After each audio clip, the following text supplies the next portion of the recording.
Welcome, Necromancer. Your journey begins here, learning the basics of gameplay. First, download the tracker application. Choose your Necromancer and place your hero at the center of the battlefield. Draw 6 cards from your deck. If you're not satisfied with your hand, you can mulligan, discarding any number of cards and drawing replacements. Now fire up the tracker app and let it decide who takes the first turn. Ragnar goes first and draws the first card. I will play Dreadnought Archer. It will cost 2 life force. And I will play another Dreadnought Archer, which will cost me another 2 life force. I will also play a Dreadnought Pyromancer, which will cost 3 life force, and use the minion effect to attack Atropol directly for 2 damage. Players cannot attack during the first turn. However, Ragnar has summoned a Pyromancer minion with a unique effect that inflicts 2 damage immediately upon being summoned. I will save my last 3 life force and end my turn. I will spend 7 life force to play my Hellfire spell and inflict 4 damage to all enemy characters, destroying all of your minions and doing 9 total damage to you, Ragnar.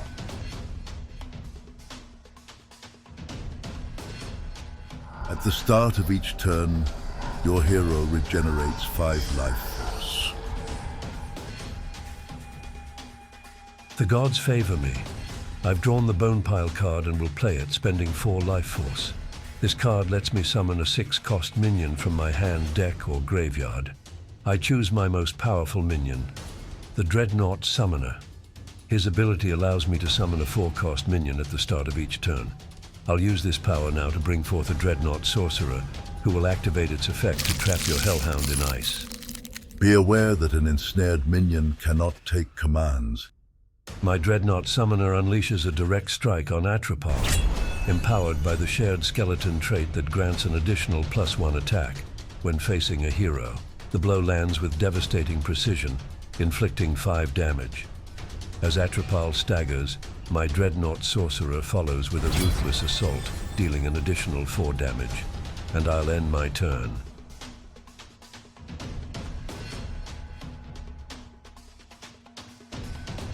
I will summon a Blazing Hellion costing only 4 because of Hell's Fury. The Blazing Hellion's demon trait will allow it to inflict 2 damage to a target. It will damage Ragnar directly. The Blazing Hellion will then use its attack on the Bone Pile. Not today, Atropol. My Sorcerer will defend your minion's attack. The Dreadnought Sorcerer intervenes in the Blazing Hellion's attack, and saving Ragnar's Bone Pile from being destroyed.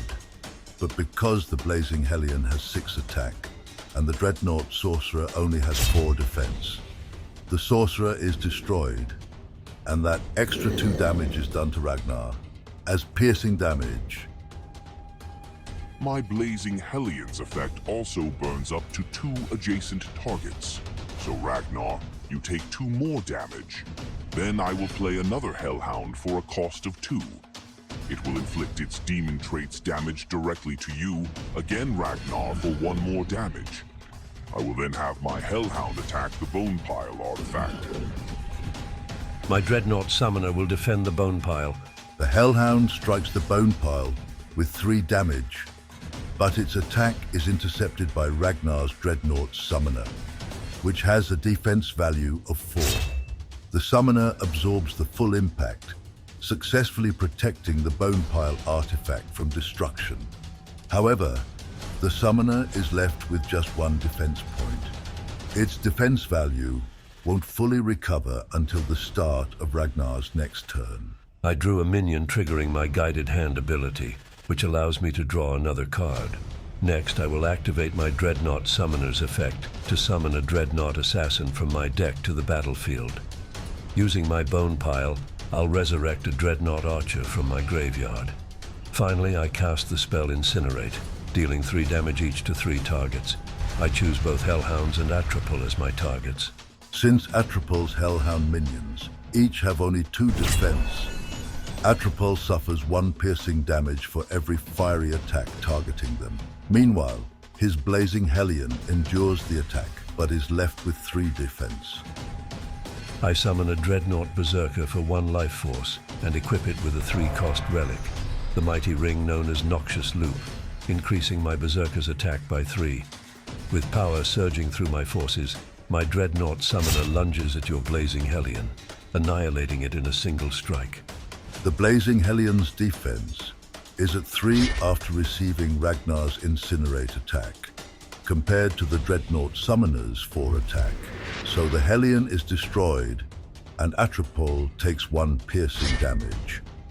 But Ragnar's Summoner only has 4 defense, so it too is destroyed by the Hellion's 6 attack, and Ragnar takes 2 piercing damage.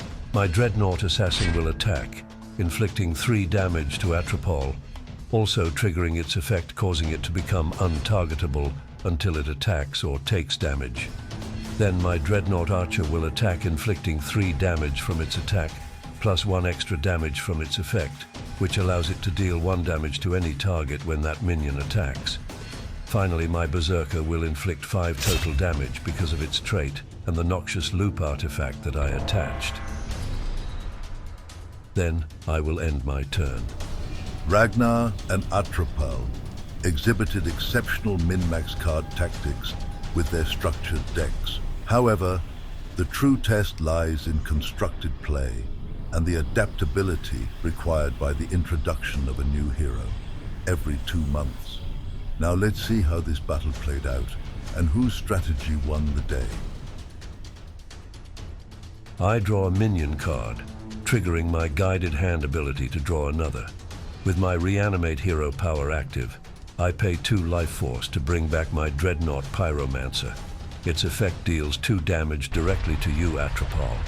Next, I cast Bile, dealing 2 damage to all your minions. This takes out your Hellhound and Flame Imp and reduces your Firebrand Ravager to 1 health. I spend another 2 life force to summon 2 Dreadnought Berserkers. Finally, my minions attack directly, dealing a total of 9 damage. Another victory secured. Atropol, you must be growing weary of these constant defeats, when all I ever do is win-win no matter what.